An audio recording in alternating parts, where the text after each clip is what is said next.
big moment in the game and a big breakthrough, a badly needed breakthrough. It also will open up the opportunity to maybe just apply a bit of pressure on Finlay McCreath, who's still very new to international cricket and has taken a little while to get going. Didn't really score with much fluency over in the Netherlands. He did get a couple of good starts, kept getting to 30 and then finding a way to get out. 35, 33, then 38 in his first 3 knocks.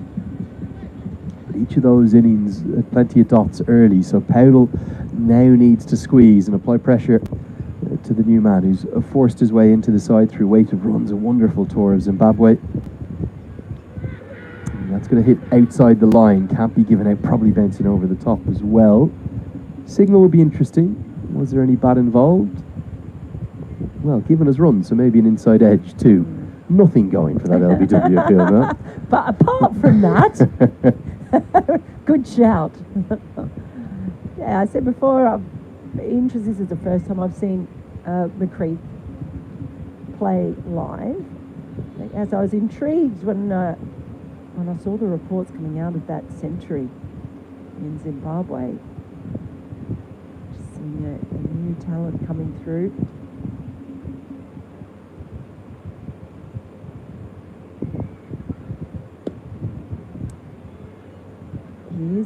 He's 26 though, he's not straight out of the blocks. He's Finlay McCreath. He's played a bit for Gloucestershire's second 11, so that was an interesting one for me. He's come through. He did play Scotland under-19s at one point, so that would have been about 8 or 9 years ago. It's really been his domestic form that's kind of forced his way in, playing with the Grange club in Edinburgh. Oh, inside edge, and it does everything but cannon on to the stumps. That would have been 2 in the over, and it would have been game-changing. But Richie Berrington gets a bit of fortune. Karen KC, big smile on his face as always, so nearly as 2 in the over. He's so infectious as a personality, Karen Casey.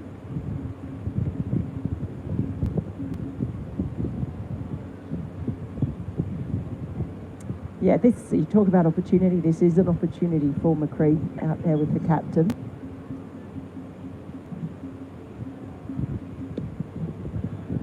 Good over this one from Casey, pressing and pushing.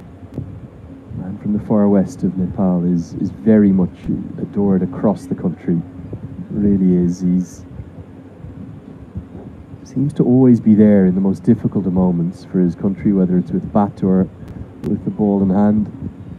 Of course, this whole journey for Nepal in terms of ODI status might not have been possible if it wasn't for him teaming up with Sandeep Lamachani. The Valentine's Day miracle, February 14th down in Windhoek. I've given in. I've gone to my 4th layer, Lenny. Not warm, is it? Good over. Just the 2 runs from it, and at the end of the 26th, it is 158 for 3.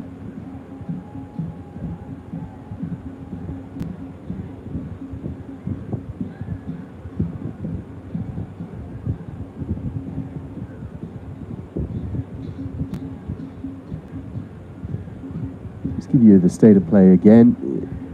If you are just joining us, it's a very warm welcome along to the broadcast. Really great to have you with us. Whatever time it is, I always know what time it is back in Nepal because it's my 2 time zones set on my phone, Dublin and Kathmandu. So in Dublin, back in my first home, it's approaching 1 p.m, same here in Scotland, and back in my second home in Kathmandu or Biratnagar or Pokhara, whichever part you're in, it's 20 to 6 there. The perfect time to tune in and enjoy the action. End of the working day. As the Nepal fans have got a bit of a sort of conga line going with the Panche badge now.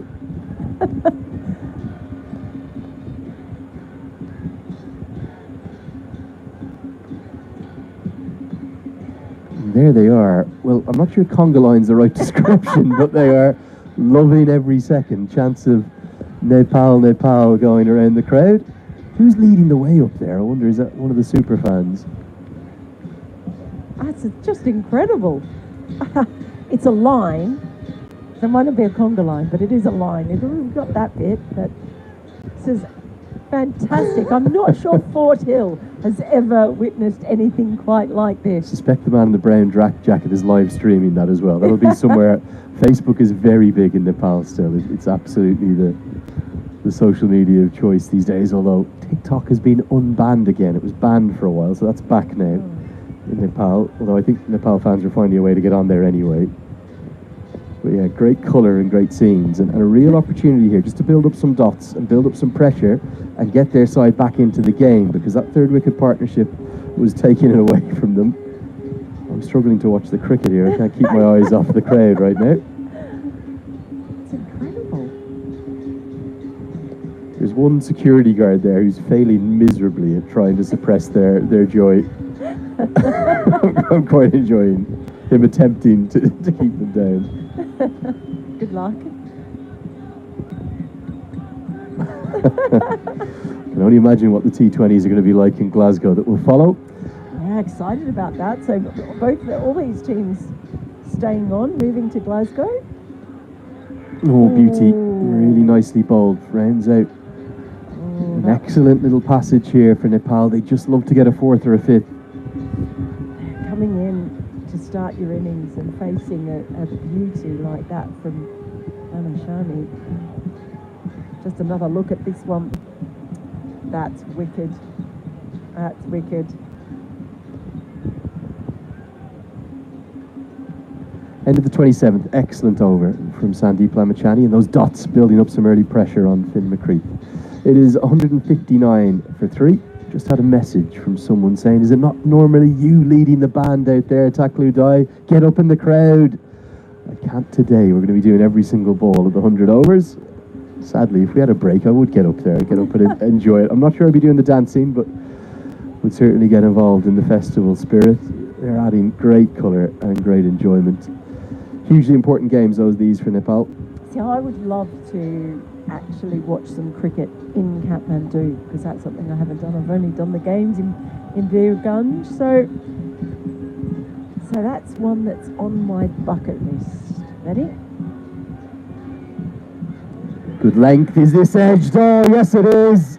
Casey's got 2 inside his 2 overs, and this game is turning, and it's turning thanks to the veteran, Karen Casey. Well, he got the breakthrough, and he gets the breakthrough again. This has been a really good period for Nepal, and Barrington probably feeling he had to take the lead, but look at that bounce. It's just leapt off the pitch, and that has taken Richie Barrington by surprise. He's furious with himself as well. It was a fantastic innings from him while he was out there. So you can see by his expression, he's filthy with himself. Barrington gone for 40, 159 for 4 this game. Very much turning on its head. And if ever a wicket belonged to a 12th player, I think that one needs to go, not just to Karen KC and Asif Sheikh. It's maybe assisted by the 12th player for Nepal. The fans, they got up and about. They've really roused their men. And how Nepal have answered the call. Kind of always seem to sense this in this league. Whenever one side looks like it's getting on top, there's a twist, there's a turn. We just saw it in Florida. Oman remarkably nearly went unbeaten in Florida. Canada lost all 4. USA lost a super over to Oman. It's the league that delivers it all. And it is all happening yet again. Scotland will have to rebuild. Their vice-captain, Matthew Cross, to the crease. And they're all of a sudden in a bit of bother. Yeah, 2 players now having to get themselves in, just at a time when Karen Casey's got his tail up.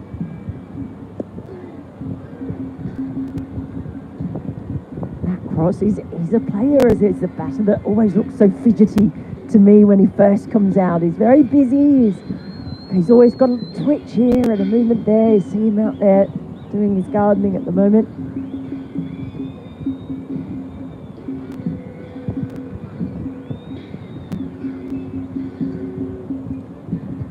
Had a couple of good scores in the 40s against the Netherlands. Can he take that form here, bring it back home? It's got what needing to. Yeah, Cross looked really good, Mel, in the probably his fourth and fifth innings of the tour, or fourth and fifth matches of the tour, after having had a bit of a difficult start, really tough 18-24 months. He hasn't been particularly in the runs at all, but he made 47 and 41 in his last two innings. He was very unlucky to be given out for 47 in the first Scotland-Netherlands game. That was a game where he was kind of leading the fight back, and it looked like Scotland might have been able to hunt down that total at the VRA. But he was adjudged LBW, they ended up coming up short by 19 runs. Looked like there might have been a bit of glove involved when he was given out LBW on that occasion. Then he followed it up with a really fluent 41 that was completely overshadowed by the other innings, but it was very impressive because it came up just 29 balls. And that's the kind of role I think they want him to play at 6. It's the getting to his work immediately, getting lots of 1s and 2s, finding the occasional boundary to go with it. Only 3 boundaries in that 41 off 29 shows you how well he ran between the wickets. But it's a slightly different kind of platform he's coming into now. That day it was 299 for 4 when he walked to the crease and still 10 overs to bat. Today he's got over 20 overs to bat and some rebuilding work to be done. Will get off the mark, but only just, as Bim Sharkey, who's a fine fielder himself, nearly outstretches a right arm to get something on it. Be a couple for Cross.